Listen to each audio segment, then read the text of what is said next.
All right, so recently I got the CR920XP here, and I actually got it in a T-Rex Arms sidecar holster, which I really like. Haven't carried this gun yet because I haven't put enough rounds through it. But I got a ghost connector to, I don't know, the trigger was fine. It's just a regular feeling Glock trigger. But I put a ghost connector in there. I think it was the Ghost, it wasn't the Pro, I think it was the Ghost Edge.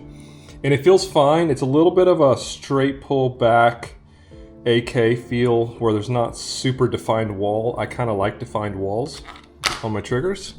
So I went to Glock store. I know they're a little expensive, but I like Lenny McGill and following their channel. I've been doing it for a long time. Anyway, I got their double black diamond 3.5 and it fits 43, 42, you know, all the 48s and all that stuff, which is what this gun is. So I'm gonna put this in. I don't think I can show putting it in. Can you anymore on YouTube? I forget what their freaking rules are about manipulating a gun. But anyway, I'll just do it, and this video is not about that. But first, let me show you what this one feels like. And I'm testing a new camera here, so bear with me. If you guys are unfamiliar with this, this is essentially a compensated Glock 43X.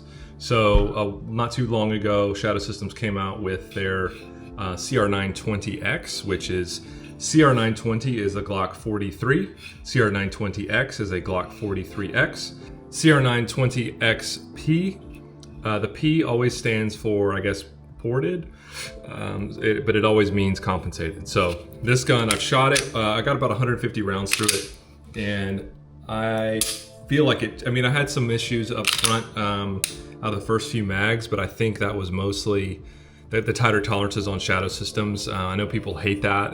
My Glocks always work right out of the box. Well, Glocks are being put all over the world and they're going right onto the line of duty. Shadow Systems have tighter tolerances. So I am okay with it. I shoot through them. I've got 5 or 6 Shadow Systems guns now. I haven't gotten rid of any of them. So I'm okay with it. So what I'm gonna do here is show you what the trigger is like on this thing. This is with the ghost connector. I'm not showing you stock.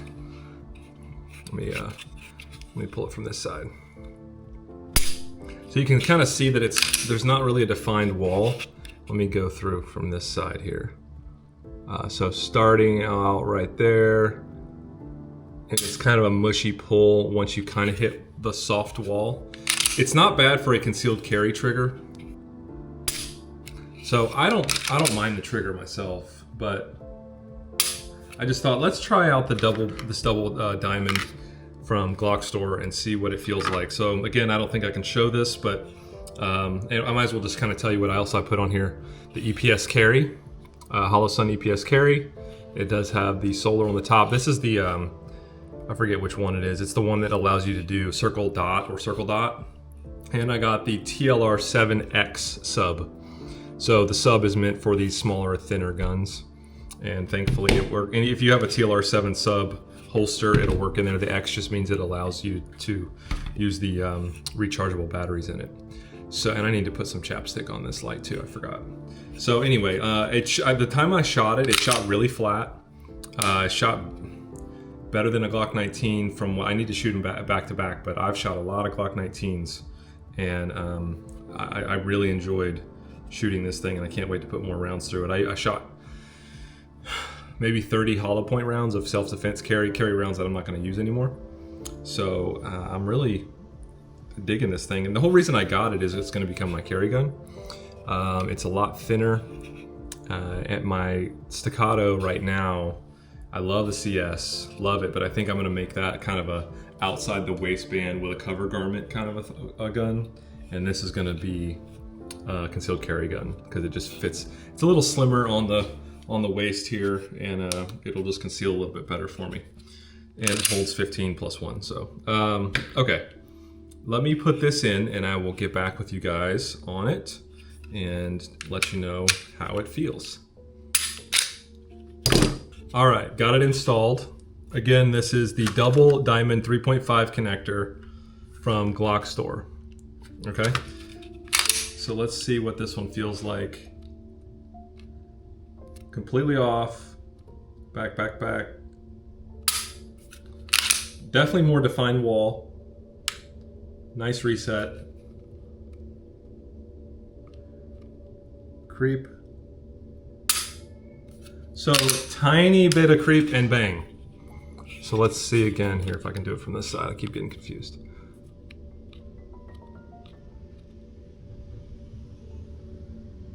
Creep, bang, and then reset. Nice and crispy reset. I think I like that. Yeah, that's a more defined wall. I'll have to get used to the little bit of creep. Let's see here, just a little bit of creep. Bang.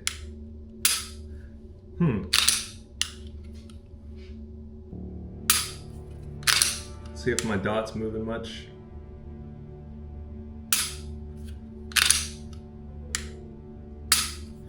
I'm excited to shoot this, and we'll see what happens. So I'll keep the ghost connector for now. I might give it to somebody that a couple of my buddies have Glock 48s and stuff. So I'll see what they think, and I'll get back to you guys, and I'll try to remember to go record whenever I shoot again, which it's been too long. If you see some of my other videos, I was shooting a lot more consistent there for a while, but here in Florida, this summer, I've lived here my whole life, this summer has been a rough one. So hot, and where I shoot, it's a lot of bugs. If it had rained at all, it's very mucky out there. But you know, it's just excuses. I should have been shooting more, but man, it's been tough. And I have a 14-month-old, so that's another factor. But I'm gonna try and get out there now that we're hitting the fall season.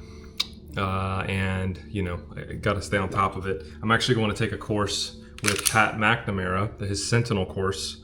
It's not a gun-specific course, but there is a gun component to it.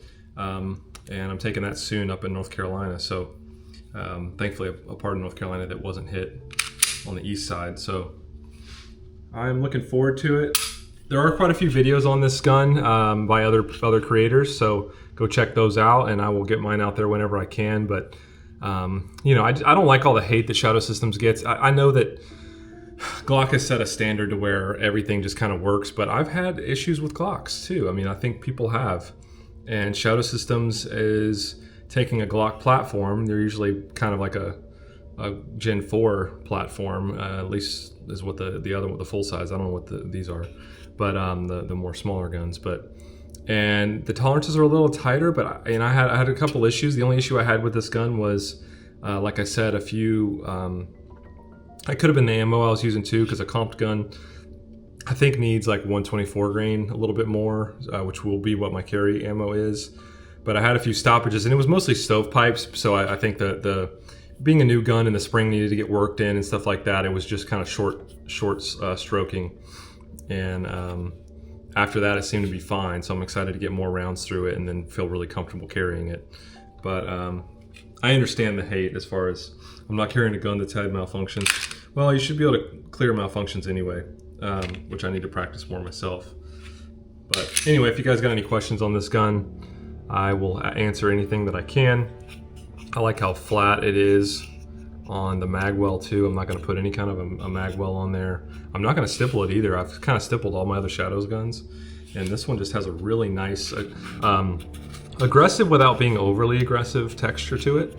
So I'm not going to do anything to this guy. I feel like I can get a nice grip on it right here, and it holds well in the hand. It does not. The thing I should explain too. Sorry, I'm rambling, but the Glock 43X, I had that gun. I did a lot of upgradey type stuff to it, because you know, there was times where I was like, oh, let me get a new Glock and do all these upgrades and have fun with it, and fun project. But the gun was always just really snappy, and I'm a good shooter. I know how to control recoil pretty decently, but the gun was just really snappy for me. And it was a lighter gun, it makes sense. But this one is not really snappy at all. Like I said, it feels like a Glock 19. Feels like a full-size gun with this comp on there. And this comp too, there's no tool, it's toolless. So all you have to do is just take the gun down and bring the barrel out, and you can just kind of pull this thing apart. It's very secure and everything like that, but I really like that. It's very easy to clean. I cleaned it out of the box, and then I cleaned it after I shot it. So it's nice and lubed up right now and ready to go. But it's just a nice little package to be able to have 15+1 and an extra mag on me. you know, if anything were to go down, and feels a little bit more secure for me and my family. So anyway, I will see you guys soon. I haven't posted a lot lately, but I hope to post more. I recently got a DJI Action 5. You know, cameras aren't an issue for me. I'm a videographer for a living, but breaking them out to do kind of personal YouTube videos, I'm not going to pull out my FX6 and stuff like that. So I'm hoping this camera will just be perfect for it, and I can just bring this with me. It's such a small little package that I can pull out here and just do some videos. I'm not even using an external microphone. I'm just whatever the microphone is on the camera. So this is kind of a little bit more of a test of this camera than it was of showing you guys a video of this gun. But I appreciate you watching, and I will see you soon.